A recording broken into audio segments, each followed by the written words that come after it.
In the last World War of the 20th century, a farm boy from the rugged bushland of South Africa took to the bloody skies over Europe during World War II and made history.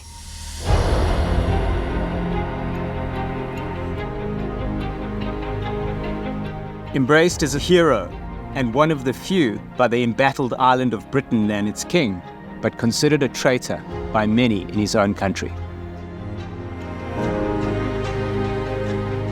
Born in 1910 in Wellington, South Africa, Group Captain A.G. Sailor Malan would fight 3 battles in his life. One would end in victory over Germany. It became known as Sailors' Day. On the 11th of August, at the height of the Battle of Britain, 74 Squadron destroyed 23 enemy aircraft. Another would end in defeat as he took on South Africa's apartheid government. One of the reasons they might not have arrested him was that by 1959, he was still very outspoken against apartheid, but it was also clear that he was seriously ill. The third would end in death as a result of Parkinson's disease.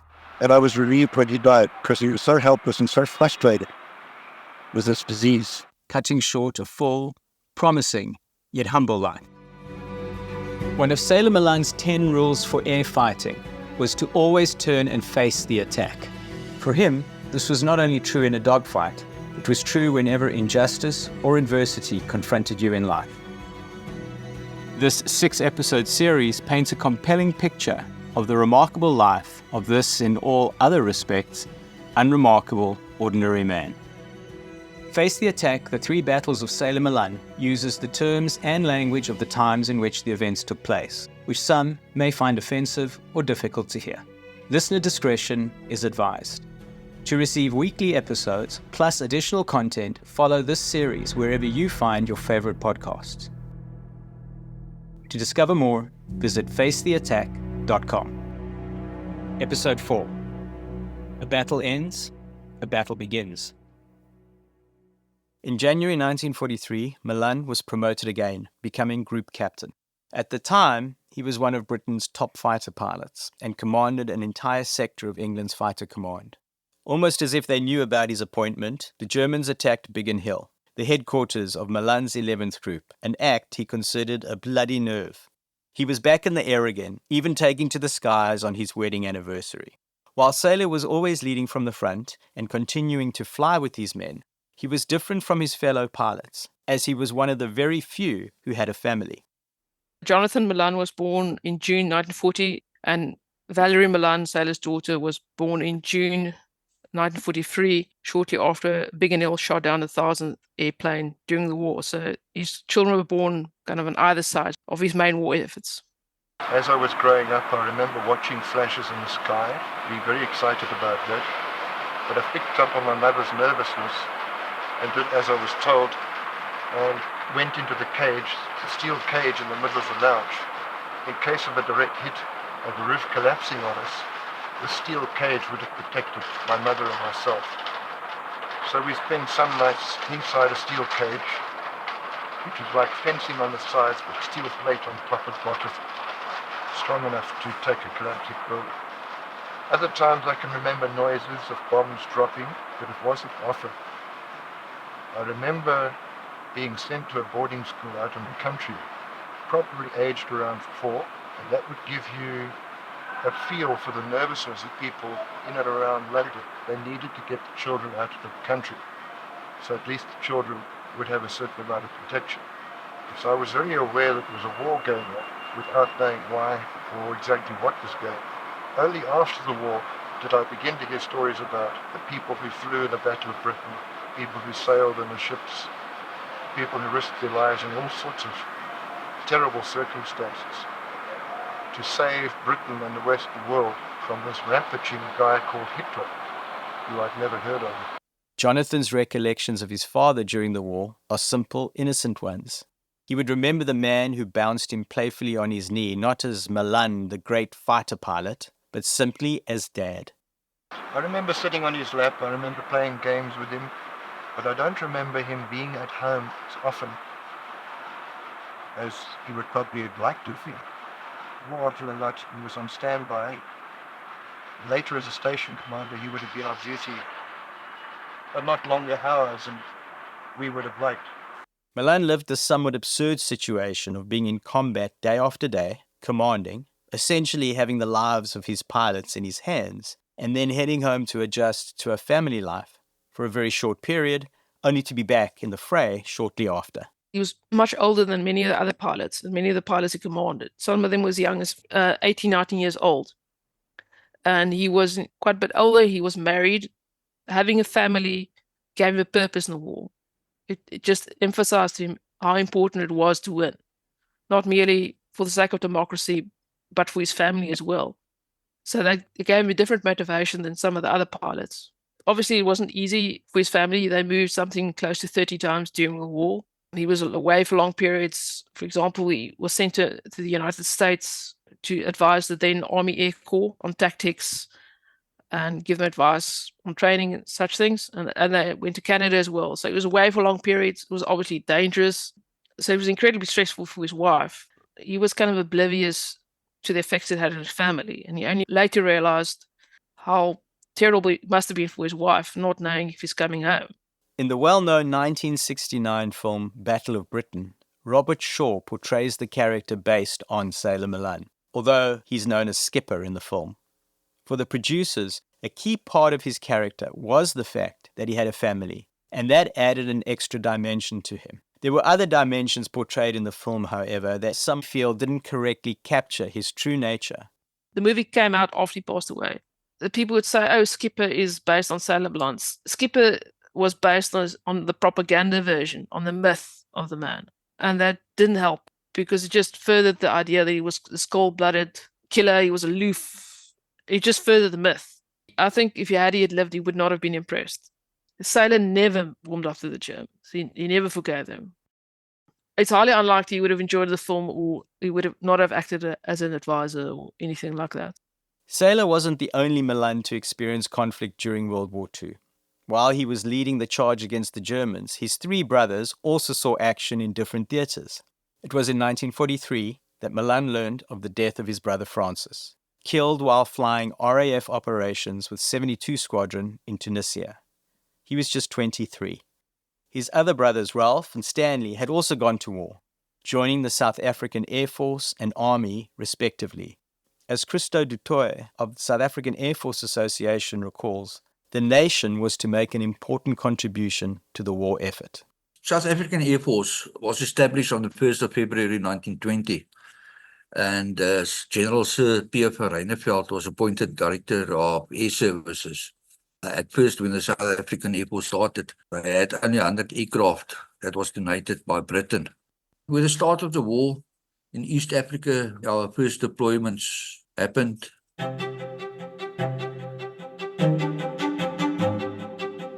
When Mussolini decided to push from Sudan into British Somaliland to secure the harbour facilities in the Gulf of Aden, General Smuts saw this expansion as a threat to South Africa, and in consultation with Churchill, it was decided to invade Abyssinia from Kenya using South African troops and the South African Air Force. The Air Force fought against the vastly superior forces using obsolete aircraft, but still won superiority, and the Italian forces collapsed on the 19th of May, 1941.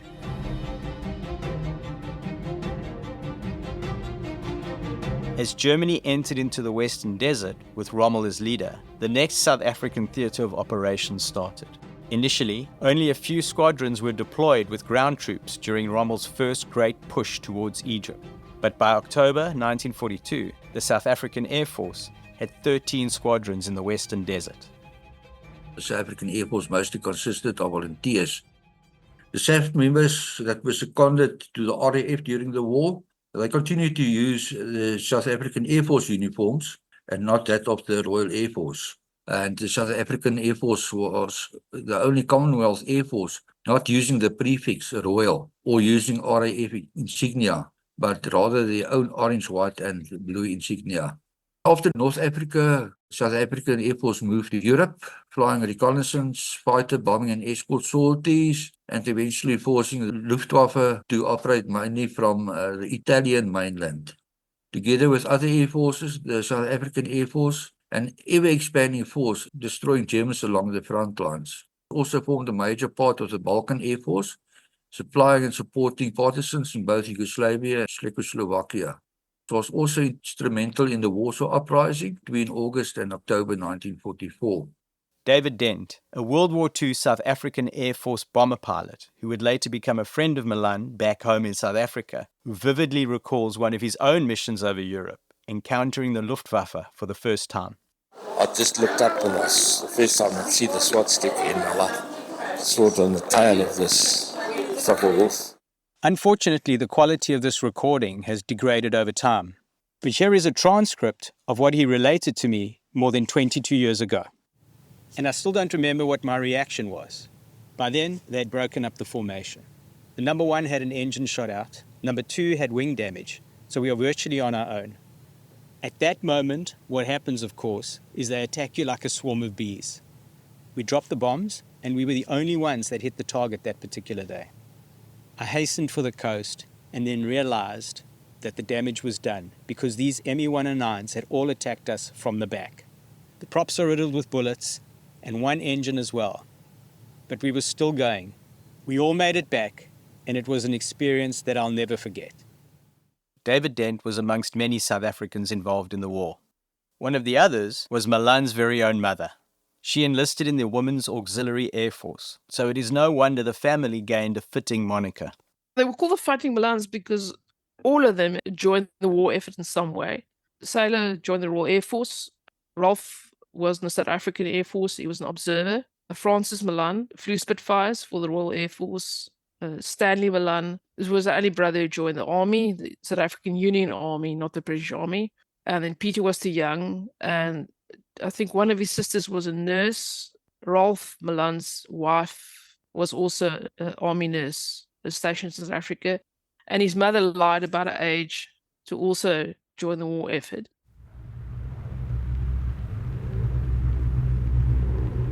With the entry of the US into the conflict following the events of Pearl Harbor in 1941, American bombers were routinely bombing Germany and occupied territories. Again, Malan would go up and fly escort, still pushing his limits.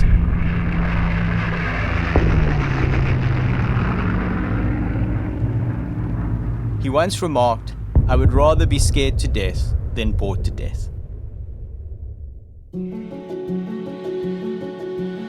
He would go on to train pilots for the upcoming Operation Overlord, and as commander of a tactical wing, he would be in the sky on June 6, 1944, D-Day, the Allied invasion of Normandy. By the end of the war, he was 35 years old. He had received multiple medals from a variety of countries and had become a household name. His contributions to the tactics of air combat remain. Many of the pilots he trained and imparted his invaluable experience to were able to take to the skies and survive, and many more know of his prowess and contributions to this day. But it was his fellow pilots and comrades that knew him best and expressed their own view of him. Ground crew hugely respected Sailor Malan, and they recognised him as being somebody who was a bit special, and they were so privileged to be able to work for him and with him. And that was repeated ground crew wise without exception in my experience. You know, it's quite rare, I think. And then a pilot's point of view, Bob Spurdle, who was a renowned fighter pilot during the Battle of Britain, he flew alongside Sailor on numerous occasions and considered Sailor to be somewhat aloof, but put that down to a measure of shyness. But he was, without doubt, Bob told me, a great leader of men, and he gave us all tremendous confidence and faith in our squadron as a fighting unit. And his beloved 74 Squadron would go on to honour him after the war. The Malan sword was the idea of a gentleman by the name of Doug Tidy.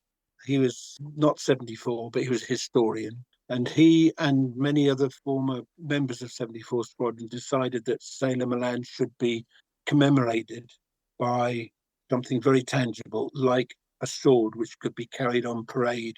Money was raised by subscription by the men who knew and had served with Sailor, or who knew of his reputation within the Royal Air Force. The sword was produced together with a booklet containing the history of Sailor's career with 74, and it was then carried on parade by commanding officers of the squadron. The squadron disbanded in Tenga in 1971 and then was reactivated in 1984, and the Malan sword had been in store and it was used on the Reformation Parade. So it became itself significant historically. It's now down at Bentley Priory, a very appropriate place for it to be. As Jonathan Malan recounts, his father felt unworthy of the amount of attention he received and wished for more for other servicemen. Although he did take credit for what he did do, he was embarrassed by the fact that more of his comrades didn't get the same attention. And I think he was possibly responsible for people writing about other so-called heroes. They didn't consider themselves as heroes, they considered themselves as just very good at what they did. Enjoyed the heroism, but were embarrassed by too much of it. The fact that he survived made him very happy. And he felt uncomfortable when he got all the glory for it. Wouldn't you? Because you ate, slept, drank with your buddies who didn't get any glory but who were doing the same job as you. Maybe you did it a little bit better. They deserved credit as well. And he would remind reporters who interviewed, we were a team. I didn't win the war.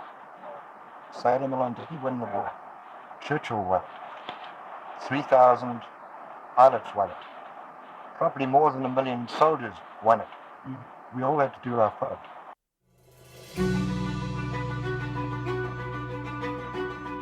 It was clear that an RAF desk job in peacetime Europe was not something Malan was looking forward to. He had also longed to return to South Africa to establish a life for himself and his family. With the war against the Germans won, a new battle was about to begin for Sailor Malan.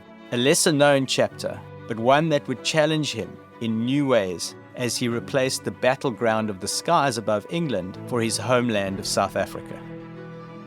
So the war comes to an end and he has an option of staying in the Royal Air Force. But he knows if he stays, he will probably be flying a desk. And he has absolutely no interest in that whatsoever.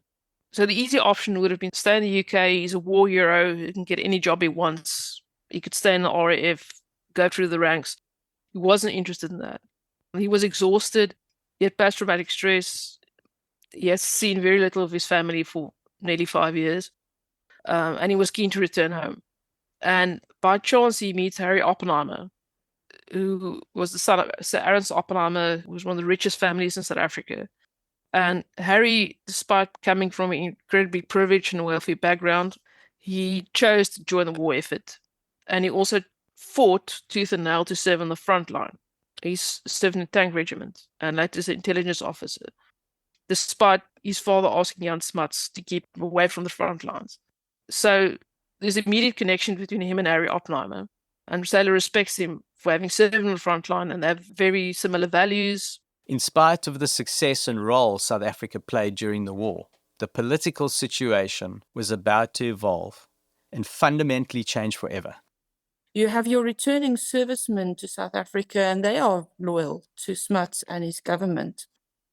And his government being the United Party, which, again, one would associate with the English, but that's a bit of a simplification because there was a strong Afrikaner constituency within that party, a remaining Afrikaner constituency. But throughout the 20th century, Smuts was always portrayed as the leader of, or the man for the mining industry, as being loyal to the mine owners. The Afrikaners liked to portray him as beholden to mining interests and beholden to important mining magnates such as Harry Oppenheimer during those years. So that actually served to cast aspersions on him, that he cared only for the rich and not for the working class, the workers, the farmers, and those were the National Party's constituents. The National Party itself learned a few very important lessons during the war. It had copied a lot of the organizational structures of the Ossewa Brandwacht into its own party structures, which meant that the National Party began to reorganize itself at grassroots level, with Sailor Malan's namesake, D.F. Malan, the future Prime Minister, at its head. You see a demographic shift during these years. Those Afrikaners who still supported Smuts were those who had bonds with him dating back to the Anglo-Boer War. But you have a new, younger generation of Afrikaners coming of age who did not experience the war, who do not have this kind of loyalty to Smuts. Also, you had all this animosity and fighting amongst Afrikaners during the war over ideology and democracy versus fascism. But there's another issue that easily unites them, and that's the question of race. D.F. Malan is also able, within the political game here in South Africa, to gain the upper hand against Hans van Rensburg. Malan was simply just a more experienced politician who knew how to play the game, is able to outmaneuver the Ossewa Brandwag, which then actually helps the National Party to establish itself in the northern parts of the country, in this power vacuum that had existed since the political split of 1934. And it was in 1943 that D.F. Malan begins to reposition the National Party to make race the central point that needs to be addressed. The National Party begins using this word that slides into its circles, and this word is called apartheid. This idea that each race should be separated and should develop according to its abilities on its own terrain. This idea of separate but equal. They try to present apartheid as a replacement for a better term than segregation. That segregation had fallen on bad times, on evil times. It had become a negative, outdated word. And here we have a new, positive, developmental word called apartheid. In England, farewells were held, and the Malan family prepared to head back to South Africa. His next battle was about to begin, and this time he would not be the victor. Once back home, it didn't take long for him to be hired as Harry Oppenheimer's personal and political secretary. Much would happen in the coming years, and Oppenheimer and Malan would remain the closest of friends for the rest of Malan's life. As a fellow war veteran who saw combat, who was responsible for people, and in a way responsible for sending people to their deaths, Harry could relate to that in a way that other people in his orbit could not. He had a lot in common with Harry, not in terms of privilege and background, but they had the war experience in common, which was fundamental to Sailor's life and his worldview. But also they shared the same values, that they cared deeply about democracy and justice, and that's why both of them decided to fight in the war. Malan had become famous in South Africa, but to many, he was infamous. He was a returning South African war hero. The country had offered up thousands to help the Allies in the war. Like many Commonwealth countries, South African blood had stained the grounds of North Africa, Italy, the Mediterranean, Europe, and others. To some, however, they were all traitors, and Sailor Malan was one of the biggest. This pariah, or treacherous label, would grow and come to define him for many as his views and involvement in the nation's politics grew. The irony here is even in his own country, Malan could be seen in the context of an outsider, irrespective of which side of the fence you stood. Not quite a full Afrikaner due to his mother's English heritage, but not a full English South African due to his Afrikaans heritage. But for him, there was only one way to consider himself, as a South African.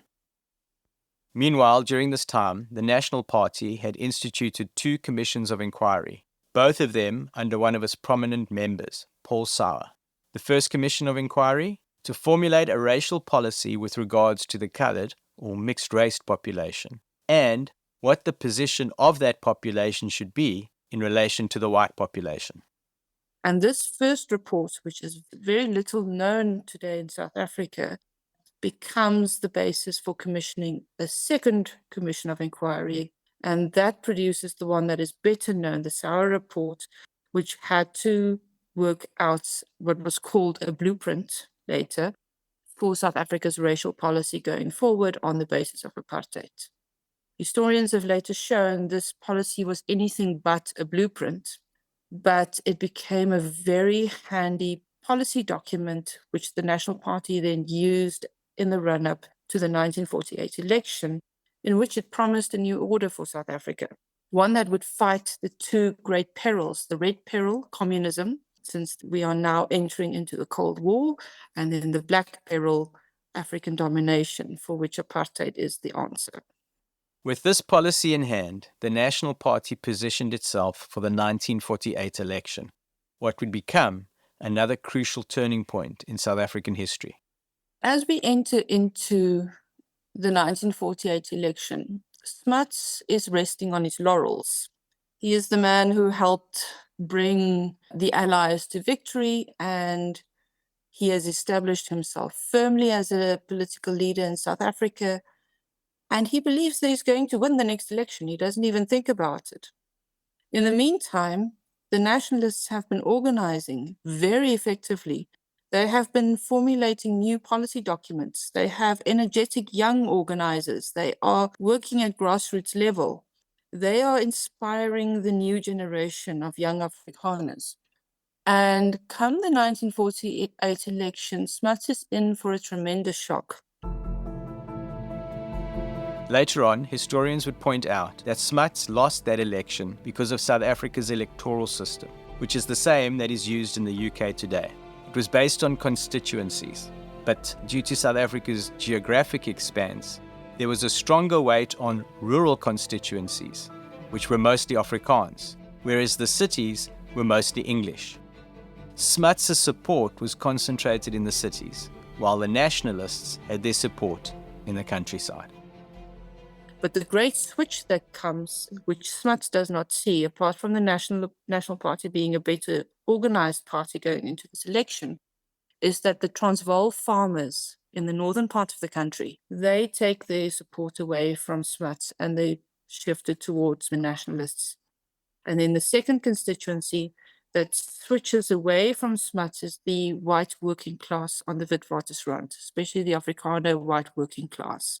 So even though the National Party then wins more constituencies and wins more rural constituencies, it does mean that a shift had taken place. Some historians look at the 1948 election and say it was not so much a victory for the National Party as it was a defeat for Smuts, because many of the war measures were still in place. The country was still in an economic downturn. There were still rations in place, and people were fatigued following the Second World War. So in the same way that Churchill was defeated in Britain, Smuts is then defeated in South Africa due to a combination of a constituency system that counted against him, a shift in nationalist support, better nationalist organization, but then also war fatigue. The National Party actually went to a lot of trouble to assure veterans of the war that their interests will still be looked after. So many of these veterans were concerned that returning, that the National Party would victimize them because many servicemen had been victimized by Afrikaner nationalists, or that they would not receive their benefits. And the National Party was at pains to assure servicemen that everything that the previous government had promised them would still be there. When the results were tallied, Smuts had still won the popular vote, but D.F. Malan and the National Party had won enough to unseat him with a thin majority. This would prove to be Smuts' final defeat. Not long after the National Party comes to power, General Smuts passes away, and there's obviously a huge funeral, and Sailor is one of the veterans who's invited to walk in the procession to the funeral. And he had met Smuts during the war. There was a meeting at South Africa House, I think in 1944, with South African people who served in the RAF and the Royal Navy, and several of them were also Bothie boys, former trainees at the General Boertart training ship in Simonstown. So Smuts invited a group of them over. So he met Smuts during the war, and he had great appreciation and respect for him. 1948 is treated as a great watershed in South African history, because this is when the apartheid policy is formally introduced. It built on the segregation that preceded it. It built on a colonial order that had been run according to racial division for more than 100, 200 years by that time. There were a number of segregationist laws introduced throughout the course of pre-Union and Union South Africa. But one would say the greatest momentum for segregation laws were in the 1920s and the 1930s. There were even more of them introduced in the 1940s. But then the laws introduced by the new apartheid government takes on another dimension, a more intense dimension, more a social engineering dimension, as opposed to the laws that came before it. So the first laws introduced were a ban on mixed marriages, then a ban on sexual relations across the color line, a Population Registration Act, which formally had to classify people according to their race, white, colored, black, or Indian. And then the Group Areas Act, which segregated towns and cities and residential areas according to race. These were all measures that the National Party had actually been agitating for since the 1930s. But the speed with which it was enacted and the extent to which these were only the first 4 laws introduced within the space of 18 months. And then soon after, you see the expansion of the apartheid legislative system. One of the laws, for example, was the Separate Amenities Act, which was called petty apartheid. The idea that white and colored or black cannot share the same bus. So all public amenities were separated, separate bathrooms, separate entrances to the post office, separate beaches, so that people will not mix in any way. There was segregation in the workplace. You think of any form of daily interaction, and there was some form of apartheid legislation trying to regulate the interaction between races. As a parliamentarian for the opposition United Party, Harry Oppenheimer set forth to challenge the National Party. As his political secretary, Malan helped organize rallies and political meetings. But the National Party gradually began to solidify its position in the government. But what should never be taken out of consideration is by 1953, the next election, they do win an outright majority. And then they cement their power for the rest of the 20th century. So 1948 should not really be seen as the fluke that it's been portrayed as. It was the beginning of a shift. And that shift was cemented in the years that followed. Despite his burgeoning friendship with Oppenheimer, Malan slowly began to realize that politics was a dirty game. It didn't take long for him to see that he was not a politician. In the political world, he was dealing with a cunning and deceitful opponent. It was a far cry from the clarity of war, where you knew who your enemy was and exactly what you had to do. Although he's deeply concerned about the direction South Africa is going, he's not temperamentally suited to politics. He has a distaste for the environment and the people. He doesn't like politicians. So that's the first problem. The second problem is PTSD becomes considerably worse. And he's close enough to Harry Oppenheimer to tell him, he's not coping, he needs to do something else. Sailor Malan's job in politics gradually became a game of tit for tat. It frustrated him, and his distaste grew, as did the effects of the war. He longed to return to the veld that he had left all those years ago, to return where he came from, the land. This opportunity would be granted to him, but he would soon be called back into the fray. Having grown up on a farm and loved farming life as a boy, Harry Oppenheimer said to him, what about becoming a farmer? So Harry Oppenheimer sends him on courses to train as a farmer. That says something about the depth of the friendship between him and Harry Oppenheimer, that he knew his friend was struggling and he couldn't cope with that environment anymore. He organized a second career for him. So he begins a new life as a farmer, which he absolutely relished. My father made his choice. I'm going farming. Cheers. The decision was made, and Harry Oppenheimer lent him the money to buy a farm outside Kimberley. The farm was called Benfontein, and it was here that the Malans began to live the farming life Sailor had been looking for. He farmed sheep and dairy, and was able to pay Harry Oppenheimer back within 7 years. The transition to life as a farmer provided the perfect tonic from the conflict of war and the political arena.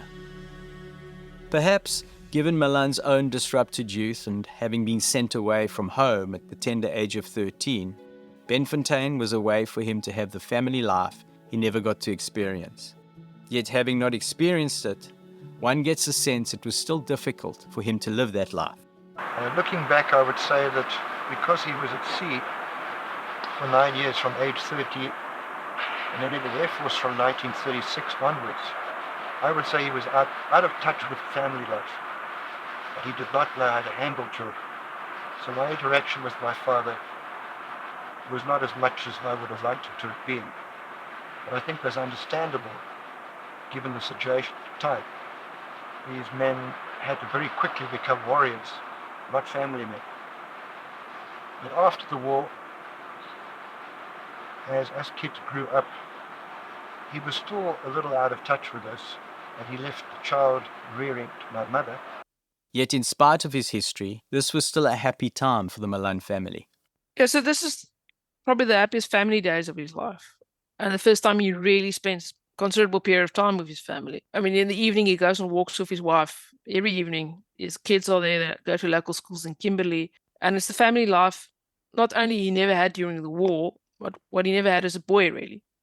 His mom, dad, and kids on the farm, and it's a stable life. It's peaceful. And he just enjoys life. I think Jonathan says they were just so happy to be alive, to have survived the war. So their Fred parties is quite social. He even joins the local MOF, the War Veterans Organization, but he never talks about the war ever.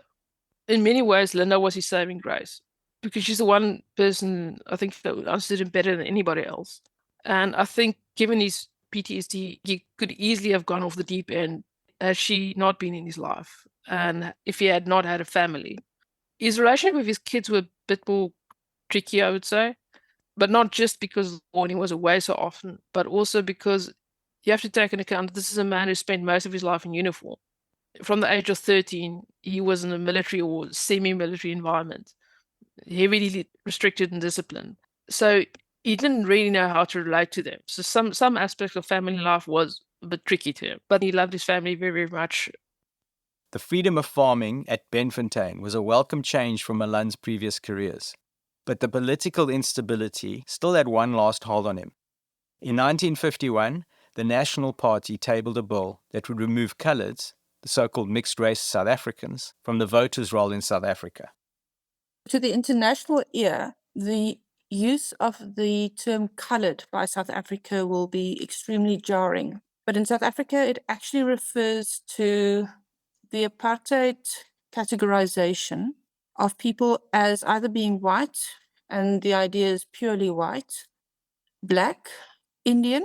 There's a large Indian population in South Africa who came to South Africa as laborers from the 1860s onwards, and then coloureds. And the coloureds are mixed race. Elsewhere in the world, one might refer to them as mulatto. In South Africa, the coloured population came about from interaction between the white colonists and the local Khoisan people, and also slaves who were imported to South Africa from Southeast Asia. So coloured is a very distinct category, but also people with a distinct culture and language in South Africa. The majority of the coloured population speak Afrikaans, belong to an affiliate of the Dutch Reformed Church, and that actually makes the removal of the coloured franchise something of a historical betrayal of the Afrikaners towards their coloured brethren, because the lines between white and coloured and Afrikaans coloured and Afrikaans white are actually at times very blurred. To this day, I have come across people who refer to the removal of the coloured franchise as the great betrayal. The idea is that that is where we as Afrikaners went wrong, where we betrayed our coloured brethren by removing the franchise. The coloured franchise originated in the 19th century in the Western Cape, when there was a very strong liberal tradition. It was inspired by British philanthropy, which came out of the anti-slavery movement and the idea that all civilized men should be acknowledged as such. You did have a growing group of coloureds and Africans in the Cape Colony who were mission educated, who adopted a Western lifestyle, and it just did not make sense to exclude them from the franchise. So in the mid-19th century, a qualified franchise was introduced, but that also meant that whites had to qualify for the vote as well. And African communal land ownership was not acknowledged as property. But still within those standards, you still had a substantial amount of Black and coloured voters, especially in the Eastern Cape and in parts of the Western Cape. And even if these voters were a minority within the overall electorate, there were enough black and colored voters to swing the outcomes in, one would call it, swing constituencies. And the nationalists came to resent this because they knew they were never able to win a constituency with a majority colored or black vote. This resentment towards the black and colored vote grew throughout the course of the 20th century. And in 1936, the nationalists were able to remove the black vote, but it was still too contentious to remove the colored vote. In the 1950s, it is still considered too contentious. And they need a 2/3 majority in order to remove the colored from the voting roll. And that turns into a constitutional nightmare because at one point they try to assert that actually, in the same way as in Britain, the South African Parliament and not the Constitution is the highest law of the land, and therefore Parliament should just be able to pass this by an ordinary majority. It ends up before the appeals court, and the appeals court rejects it. And the only thing that the government can finally do is to enlarge the second chamber of Parliament, which is the Senate, and then packing it with senators who are sympathetic to the nationalists. Only by doing that were they able to remove the colored vote. But this was a process that ran from 1951 to 1955, a constant constitutional back and forth between Parliament and the courts, with a lot of damage to all of the people involved. This time, they had gone too far, and a swell of opposition took hold.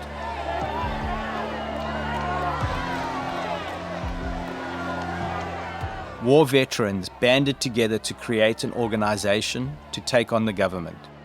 They held marches and rallies, carrying broomsticks with jam tins filled with paraffin and then set alight.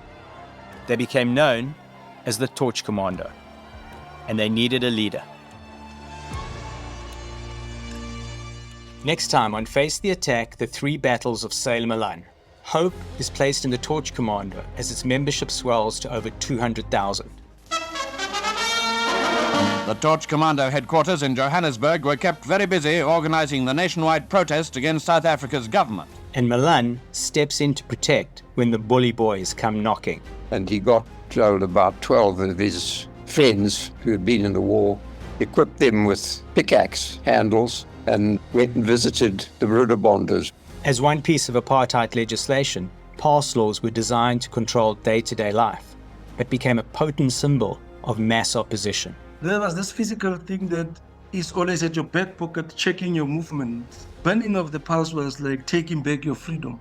Government tactics and internal squabbles doom the Torch Commando to failure, and Malan seeks the ordinary, family life he never had. In the evening when the sun was setting, they went for 3, 4, 5 kilometer walks. They would generally be holding hands. Friends and comrades reflect on the good times. Because we'd both been flying during the war, we did have that bond. We did, have good times together in a relaxed way. But the government succeeds in suppressing much to do with Malan for decades. And I was wondering, why is this not in our history books? Because I thought that was a great contribution that he made, not only to the defense of England, but also the role that he played in South Africa. Face the Attack, the 3 battles of Malan was written and produced by Protea Rose Originals. To receive weekly episodes, plus additional content, follow this series wherever you find your favorite podcasts. To discover more, visit facetheattack.com.